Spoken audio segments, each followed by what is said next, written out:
Well, welcome back to my channel. It's me, Norman Reed.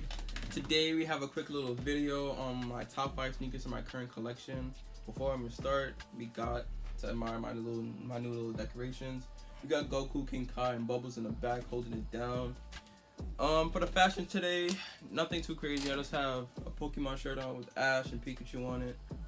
Something casual. I got this shirt from Uniqlo, I believe. I'm not quite sure, but yeah. So before I even start, go check out Pop Smoke's new album. If you haven't listened to it yet, I don't know what you're doing. Top 5 album of this year, no pun intended, but one of the best albums from this year, and I highly recommend listening to it. So we're gonna start off with my 5th favorite shoe in my collection. Well, coming in number 5, we got the OffWhite Waffle racers. These shoes are a size 11 in women's and a size 9.5 in men's, which is my size. This shoe is for women, but I decided to pick them up because I feel like these shoes are very versatile for my fashion sense in general. These are track shoes, but you can wear them casually.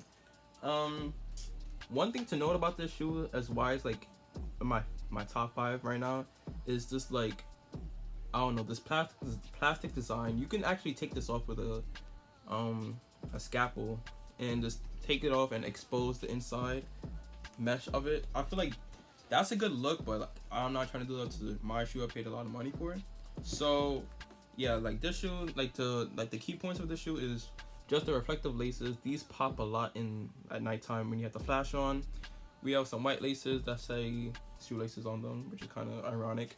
And yeah, like, it's just a simple shoe. This retails for about $150, I believe. I picked these up off of StockX for about $163, $164. So I paid like $13-14 over retail plus shipping and everything. So it worked out basically for retail. I got this shoe for. We got some Adidas coming up. We got 350. We got Yeezy 350s in the butter colorway. I picked these up possibly like 2 years ago.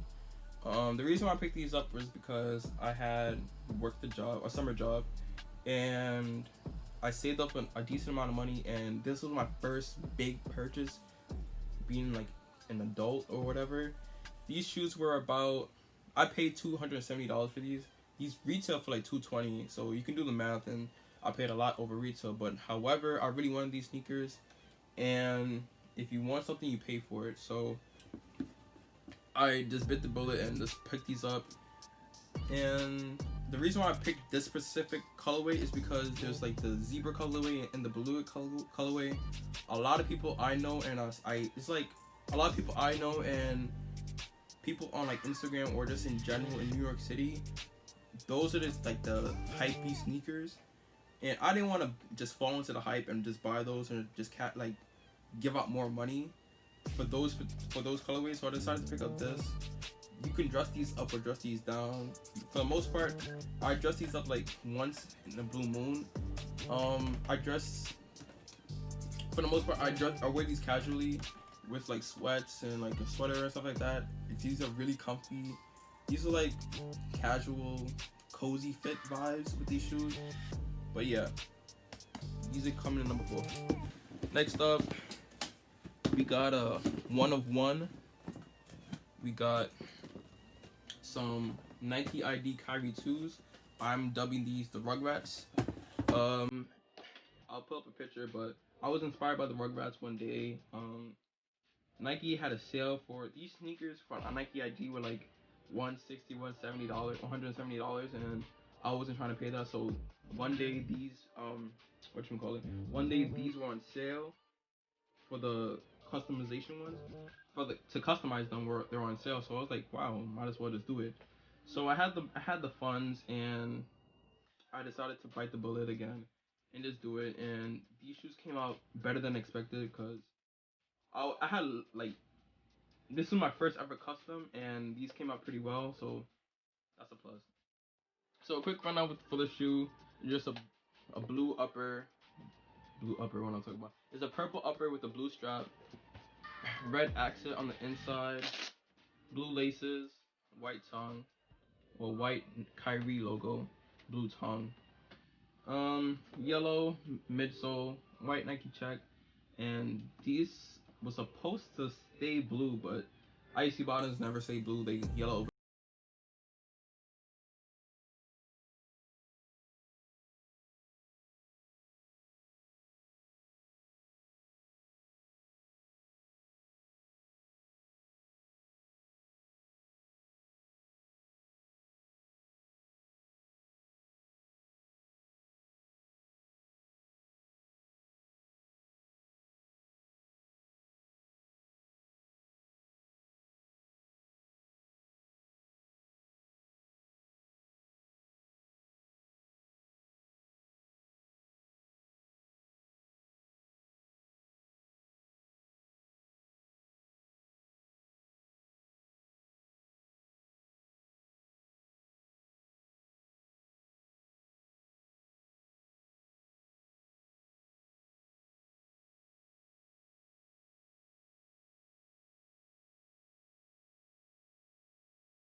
Casual. These shoes came with, where is it at? These shoes came with gray laces.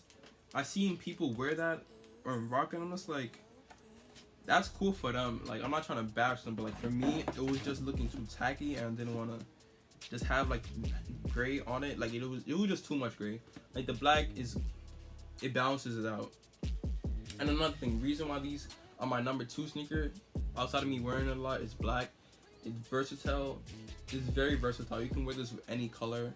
Black goes with everything. And as I mentioned previously with the 350s, you can dress these up a lot or dress these down. Like, and plus, like, if you wear these a lot, they crease. In my opinion, they look better when they crease rather than just like a fresh pair of ones. And these like also build character. Like with creases, it builds the character of the shoe and it tells like a little story. Anywho, with that being said, coming in at number 1 in my current top 5, we got a Air Jordan 3 box. Inside, we got a pair of Crimson 3s. Quick backstory: this is my first ever pair of Jordans I ever got. Growing up, this was back in, I don't know what year, but this shoe came out in 2012, so damn near 8 years ago. I was probably in like middle school or like freshman year of high school. Definitely middle school, freshman year of high school, around that time period. The reason why I like these shoes so much is, one, because my dad bought them for me. I wore these shoes like a ridiculous amount of times, more than these. Like probably I wore these sneakers like 300 plus times. Like it's ridiculous. But as you can see from the outsole, like I wore these to the bone. Like, and I'm not even ashamed about that, because these were my first ever Jordans and I took a lot of care for them at the time. But these will never leave my collection, like ever. Like I can be 90 years old and these would still be in my collection. One funny thing about these sneakers in particular, on this right sneaker, on the right shoe, the heel tab ripped off and I super glued it back on as a kid. And I'm not even ashamed about that, because like, 1, I wasn't walking around with no heel tab, 2 is just because like I love these sneakers so much and I wanted to keep like all the parts onto it. So I just decided to super glue it back on, and yeah. Just a quick rundown. It's just a black Jordan 3, white and red midsole. This was supposed to stay white, but it yellowed over time. On the medial side of the shoe, I don't know if that's the correct term, but on the medial side of the shoe, I don't know if you can see that, but it's creasing. Like, not creasing, it's cracking. So the midsole is cracking. The air bubble is not even clear anymore. So I'm gonna put these shoes been on ice for a long time, and I just bought a new pair of 3s recently. But these are my top 5 because they hold a lot of value to me. They show me like where my collection started from, and yeah, these would never leave my collection at all. So these are my top 5 sneakers in my collection at the moment. This is most likely going to change over time with my more funds coming in and like my style changing, but right now this is my top 5. Thank you for watching. My next video is going to probably be up next week, Wednesday. Look out for that. It's probably going to be a fitness video, maybe a fashion video, modeling, stuff like that. So yeah, thank you for watching, and peace.